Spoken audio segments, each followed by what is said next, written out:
England, December 1943. Snow drifted across the tarmac of RAF Bassingbourn as the last formation from the Bremen raid limped home. The sun was low, the air blackened with smoke trails, and ground crews stood in silence as the roar of engines grew, fewer than expected. Over the horizon came a shape no one could believe.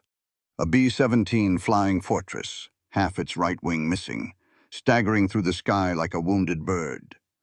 The aircraft rolled slightly as it approached, too slow, too unstable, then leveled itself at the last moment. Mechanics shouted for stretchers. Officers yelled for cover. The bomber hit the runway hard, bouncing twice, skidding sideways, and finally collapsing onto its landing gear. Fire crews rushed forward, expecting explosion. None came. The plane had lost 6 feet of its right wing tip to flak, a full section of the outer spar, the aileron shredded, the fuel line severed. The crew inside was silent, wide-eyed, as if they had seen a ghost. One of them pointed to the tail and said, "She shouldn't have made it." On the side of the fuselage, the name still showed through soot and ice, Lucky Lass. But luck had nothing to do with it. When the engine stopped, a man in greasy coveralls walked out from the hangar. Staff Sergeant Walter Sparks Ellison, the maintenance chief who had worked on Lucky Lass for months. He circled the crippled aircraft, cigarette in hand, eyes tracing the twisted metal. The officers told him to tag it for scrap. The structural spar was compromised, the lift imbalanced terminal. Ellison didn't answer. He just looked at the jagged edge where aluminum had been torn clean off, rubbed it with his thumb, and muttered, "Metal remembers how it's shaped." That night, while the base slept, he stayed by the bomber in the dark hangar. The wing hung at an angle like a broken arm. Somewhere outside, the sound of distant engines echoed. Other bombers preparing for the next day's raid. Ellison stared at the wreck, ash falling from his cigarette, and began to sketch something crude on a notepad. A sleeve, a brace, and a row of bolts. By morning, his idea would be called insane. By the week's end, it would be called genius. Because what Ellison was about to build, from junk, instinct, and defiance, would keep a fortress flying with half a wing. In the official maintenance manuals of the U.S. Army Air Forces, the rule was absolute. If a main spar is fractured or twisted beyond tolerance, the airframe is to be condemned. No exceptions, no experiments, no heroics. A bomber with structural wing damage wasn't just grounded. It was erased. Paperwork classified it as beyond repair, and crews moved on to the next machine. It made sense on paper. The B-17's wings weren't decorative surfaces. They were the spine of the aircraft, carrying 40% of its total load and anchoring the fuselage under tension. Any asymmetry risked fatal roll torque. Even minor repairs had to go back to Boeing's facilities or major depots in England. Out in the field under mud and rain, no one patched wings. You replaced them, or you buried what was left. But Staff Sergeant Walter Ellison had never read the manual past the first few pages. He didn't care about regulations, only results. To him, machines weren't fragile, they were like horses. If they breathed, they could be fixed. He'd grown up on a Kansas farm where you mended broken axles with plow bolts, tied loose exhaust pipes with barbed wire, and kept tractors running on pure will. To him, impossible was just a problem the engineers hadn't met yet. So when the officers told him Lucky Lass was finished, Ellison laughed. "You don't throw out a good bird because she got clipped," he said. The engineering staff wanted the plane stripped for parts. Its engine still ran, its fuselage was intact, and even the tail gun could be salvaged. But Ellison refused. He asked for 2 days, a welding torch, and anything made of aluminum. The other mechanics thought he'd snapped. Word spread through the hangars. Sparks is trying to rebuild a wing in the mud. They joked about him making a Franken fortress, half junk, half miracle. Even the pilots stopped by to watch, part disbelief, part morbid curiosity. But Ellison wasn't guessing. He had spent years listening to how engines hummed, how metal bent under pressure, how weight shifted when a plane rolled. He didn't need a degree to understand balance. His plan was reckless, untested, and absolutely unauthorized. But if it worked, Lucky Lass might fly again. And deep down, every man on base wanted to see that happen. Because if Sparks Ellison could rebuild a wing in the mud, maybe the rest of them could start believing in impossible things too. Before he ever touched an aircraft, Walter Sparks Ellison had spent half his life fixing things that shouldn't have worked. Born in 1916 outside Hutchinson, Kansas, he grew up on a wheat farm where machinery broke more often than it ran. His father couldn't afford new equipment, so the rule was simple. If something failed, you made it run again. Walter learned that discipline before he learned to write. By age 12, he was mending tractors with baling wire, patching water pumps with tin cans, and welding wagon axles using nothing more than scrap iron and fire from a forge. The Great Depression hardened those lessons. You didn't wait for replacements, because replacements never came. You made do or you went hungry. When the war came, the Army Air Forces wanted pilots, but Ellison wanted machines. He enlisted as a line mechanic in 1941 and was shipped to the 91st Bomb Group in England, where the cold, wet hangars became his new farmyard. To most men, the B-17 Flying Fortress was a miracle of engineering. To Ellison, it was a giant tractor with wings, loud, simple, and stubborn. He didn't use torque wrenches or tables. He used instinct. If a part didn't feel right, he'd tear it out. He could hear imbalance in a prop just by the pitch of its hum. Pilots began trusting him like they trusted doctors. If Sparks cleared your bird, one crewman said, you didn't worry about the rest. Yet his confidence often collided with command. The Army ran on procedures. Ellison ran on proof. He was reprimanded twice for unauthorized modifications, once for sealing a leaking fuel tank with chewing gum and soap, another for adjusting a turbocharger using a hand file. Both fixes worked. Both earned him unofficial legend status. Ellison didn't talk about theory. He talked about weight, torque, heat, and what the metal wants. To him, every piece of an airplane had memory. Bend it the right way, and it wanted to go home. That philosophy wasn't scientific, but it was real. By the winter of 1943, the war had turned mechanical fatigue into a living thing. Bombers came back from every raid, torn, bent, and bleeding oil. The mechanics called it the graveyard shift, patching metal so the same planes could fly again the next morning. Ellison never complained. He said each fix was a promise between man and machine. That mindset was about to collide with the most severe challenge of his career. When Lucky Lass landed half-crippled, most men saw twisted aluminum. Ellison saw a patient that could still breathe. He wasn't an engineer, but he was something rarer. A man who listened when machines whispered. And that's what would make the impossible possible. Before Ellison could fix Lucky Lass, he had to understand what he was up against. The cold, unforgiving math of flight. Every B-17 wing was a masterpiece of balance, a 103-foot structure built around a main spar that carried almost half the aircraft's total lift. The left and right wings didn't just keep the plane aloft. They fought each other in tension. Lose one section, and the whole system began to twist itself apart. The missing 6-foot section of Lucky Lass's right wingtip wasn't just cosmetic damage.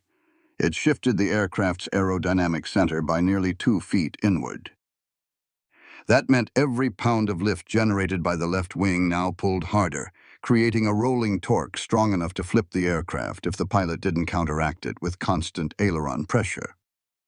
For a B-17, that imbalance translated to nearly 8,000 foot-pounds of lateral torque at cruising speed, more than enough to rip the remaining structure apart during banking turns. Standard procedure said, condemn the airframe. Structural failure in the spar root was irreversible without factory jigs, precision rivet machines, and recalibration under controlled load testing. Field mechanics weren't supposed to even touch it. But Ellison wasn't counting bolts. He was counting balance. In 1943 alone, over 4,000 U.S. bombers were written off due to wing damage that couldn't be repaired in theater. Of those, 70% could have flown again with localized stress reinforcement, a number Boeing engineers would later confirm. The war's greatest weapon wasn't running out of pilots or engines. It was running out of metal. Each B-17 carried 19,000 pounds of aluminum, 9,000 rivets, and a production cost of $300,000, equivalent to 5 Sherman tanks or 12 P-51 fighters. Losing one fortress meant not only 10 men gone, but hundreds of man-hours erased. In a war of logistics, every airframe mattered. Ellison knew none of that data formally, but he understood the principle. The air could forgive damage, as long as it was balanced. His instinct told him that if he could redistribute the forces along the remaining spar, Lucky Lass could fly again, even with her wings shortened. The key wasn't rebuilding. It was rebalancing. He began sketching numbers in the dirt, calculating leverage by hand. Every man who passed his hangar thought he'd gone crazy. But Ellison wasn't gambling. He was building a machine that could cheat physics long enough to bring men home. In the official records, a B-17 like this was supposed to die on the runway. But in Ellison's math, the math of field mechanics, survival was just a question of how far you were willing to bend the rules. And he was ready to bend them all. For 2 straight days, Ellison refused to leave the hangar. He didn't sleep, barely ate, and waved off every officer who came to check on him. "Still breathing, still working," was all he said. The men called it Sparks' experiment, half joke, half warning. But what he was building wasn't madness. It was a new way to think about survival. He started by scavenging. From a wrecked P-47 Thunderbolt nearby, he stripped a length of spar rib, heavy, heat-treated aluminum. From a bomb cart, he salvaged steel rebar, cutting it with a hacksaw until his palms blistered. From a scrapped Jeep hood, he took a section of curved plate to act as a reinforcement sleeve. Nothing matched, but everything fit his vision.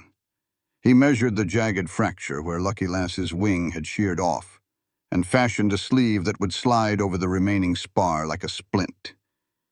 Then came the bolts. Dozens of them, stolen from spare engine mounts. He drilled by hand, lined up each hole with chalk, and fastened the sleeve with bolts spaced every 6 inches to distribute load evenly. The result looked crude, uneven, scarred, but solid. The other mechanics shook their heads. "That's suicide, Sparks," one said. Ellison just grinned. "No, that's symmetry." When the sleeve was in place, he riveted scrap aluminum over the gaps, sealing them with boiled linseed oil and adhesive tape. To mimic the missing wingtip's drag, he bolted a 6-pound steel counterweight to the left aileron, to keep the bird honest, as he put it. The entire fix took 38 hours, 120 bolts, and not one official approval. When the base commander saw it, he nearly ordered Ellison court-martialed. "You just turned a $300,000 aircraft into a death trap," the officer said. Ellison wiped the grease from his hands and replied, "Or I just gave it 5 more lives." The test flight was scheduled for the next morning. The pilot assigned, Lieutenant John Red Hanley, protested. "She's going to rip herself apart, Sparks." Ellison didn't argue. He simply climbed into the rear crew bay with his toolbox and said, "Then I'll be there when she does." As dawn broke, Lucky Lass rolled out to the runway. Ground crews gathered in silence. The patched wing gleamed under frost, bolts catching the first light like silver scars. The engines roared to life, uneven at first, then harmonized into that deep rolling thunder that every man on base knew by heart. Hanley eased the throttles forward. The bomber shook, wheels lifting, shadows stretching across the frozen grass. For a breathless moment, everyone expected the patched wing to tear away. But it didn't. The plane climbed. Slowly, then steadily. At 2,000 feet, it leveled out. At 5,000, it banked gently to the right, the damaged side. The patched spar flexed, creaked, and held. Ellison gripped a handhold, feeling the tremor through the fuselage. It was alive again.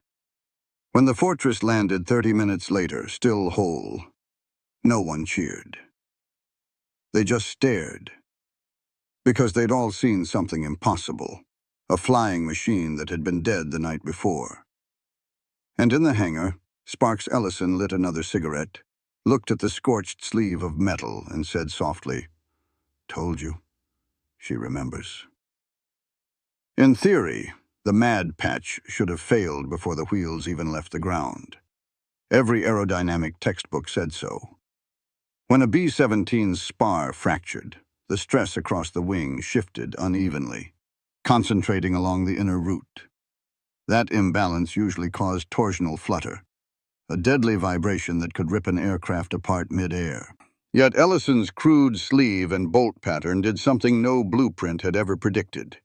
It absorbed that imbalance instead of amplifying it. What he had built, by instinct alone, was a primitive form of stress redistribution. The sleeve acted like a shock absorber, spreading force not just along the spar's length but around it. The ragged holes and uneven surfaces that engineers would have smoothed out actually diffused stress points, preventing a clean fracture line from forming. Where standard design sought precision, Ellison's imperfection created strength. Flight engineers later measured the data. The patched B-17 had only a 6% lift differential between its left and right wings, just enough to require minor aileron correction, but not enough to destabilize flight. The patched sleeve added 87 pounds of weight but decreased torque on the inner spar by nearly 20%. In other words, Ellison's madness had balanced the unbalance. No computer simulation could have told him that. Only years of fixing tractors and watching how metal bent before it broke. He had felt the aircraft, not calculated it. When the field engineers from the 8th Air Force Depot inspected his work, they were stunned. One officer muttered, "It's ugly as hell." Another whispered, "But it flies." They couldn't explain why, so they classified the report as Experimental Field Repair Type 17B and quietly sent a copy to Boeing's technical office in Seattle. Weeks later, a note came back. Repair appears to function by redistribution of vibrational load. Unorthodox but valid. Do not discourage such field initiative. Ellison didn't care about memos. He only cared that Lucky Lass was airborne again. Physics professors would later call it localized harmonic dampening. To the mechanics at Bassingbourn, it was something simpler. Sparks touch. The men began using the phrase whenever a broken bomber made it home. She's flying on Sparks's math. It wasn't math, really. It was faith. The kind that lives in the space between numbers, grease, and instinct. The kind that just once let a man rebuild a wing with nothing but hands, bolts, and belief. The morning of the official test flight came gray and cold, the kind of English winter sky that made the world feel smaller. Lucky Lass stood at the end of the runway, patched, scarred, and gleaming like a survivor. No one had volunteered to fly her, no one except Ellison himself. When the commanding officer told him, "You're no pilot," Sparks just shrugged. "Then I'll make sure the one who is doesn't die alone."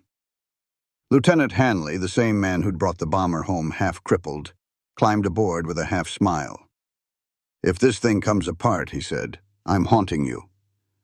Ellison grinned back. "Wouldn't be the first ghost I've worked with." At 0700, the engines thundered to life. 4 Wright cyclones roared in unison, shaking frost from the patched wing. The ground crews stood at a distance, watching with the tense stillness of men witnessing a coin toss that might decide fate. Hanley throttled up. The bomber rumbled forward, faster, faster, then lifted. The patched wing flexed hard once, twice, then steadied. At 2,000 feet, Ellison could feel the vibration through the fuselage floor, rhythmic, but not dangerous. He knew every sound the B-17 could make, the hum of balanced propellers, the metallic groan of torque stress, the rattle of loose panels. But this was something new, a deep, even resonance. The wing wasn't fighting itself anymore. It was flowing. Hanley banked left, then right. The patched side dipped, lagging for half a second before catching air. The plane stabilized perfectly. The altimeter held steady. "She's balanced," Hanley said through the intercom. Ellison didn't answer. He was too busy listening. They climbed to 10,000 feet, crossed the coastline, and leveled out over the channel. Hanley opened the throttles halfway. The patched wing whined, flexing under the wind. Ellison leaned toward the window, watching how the sun shimmered off the jagged seam, how the bolts caught the light like a row of scars that refused to fade. Then, at 15,000 feet, Hanley did something no one expected. He pulled a shallow roll to test the patch under stress. Every man on board braced for tearing metal. Instead, the plane completed the roll. Smooth, clean, deliberate. The fortress flew like she was born that way. "Holy hell," Hanley whispered. "She's alive." They turned back toward England, the channel glinting below like a sheet of glass. As they descended, the vibration faded, replaced by the steady rhythm of 4 engines working in harmony. When the wheels touched down, the base erupted, not in cheers but in stunned silence. The patched fortress taxied to a stop. Mechanics swarmed around it, running their hands over the metal. Not a single bolt had shifted, not one rivet had failed. Ellison stepped down first, face streaked with grease and windburn. The commanding officer approached, still speechless. Sparks flicked his cigarette into the snow and said, "Guess she wasn't done flying after all." The base logbook recorded it as test flight successful, aircraft returned operational. But the men who watched that day never called it a test. They called it resurrection. 2 weeks after the test flight, Lucky Lass was back on the flight roster. The engineers still argued over the paperwork. Some insisted she should be scrapped. Others demanded more tests. But the 91st Bomb Group was short on aircraft, and orders from high command were clear. The war didn't wait for perfection. On the morning of January 8, 1944, the crew strapped in for a bombing run over Frankfurt. The temperature on the ground was below freezing, and frost clung to the patched wing like a badge of defiance. Ellison wasn't on the flight manifest this time, but he stood on the flight line as the bomber's engines turned over. Hanley gave him a 2-finger salute from the cockpit. Sparks just nodded and mouthed, "Bring her back." The formation climbed into a pale winter sky. Clouds hung low, visibility poor, the kind of weather where flak seemed to come out of nowhere. Halfway across the Rhine, the first bursts hit. Black explosions tearing through the air like iron rain. Hanley's crew kept tight formation, though everyone knew Lucky Lass was still the weakest bird in the flock. At 20,000 feet, flak shredded the air again. A shell exploded near the right wing, the patched wing, blowing another hole through the already jagged aluminum. The plane lurched hard left. Over the radio, one of the waist gunners yelled, "We've lost the tip again!" Hanley steadied the controls, pushing the yoke forward. "No, we haven't. She's holding." And she was. The sleeve flexed. The bolts groaned.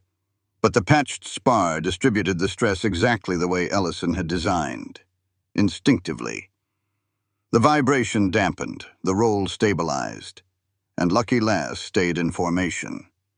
They completed their bombing run, released 4,000 pounds of ordnance on target, and turned for home. On the return leg, fighters hit them, FW-190s diving from above. Machine gun fire rattled through the fuselage.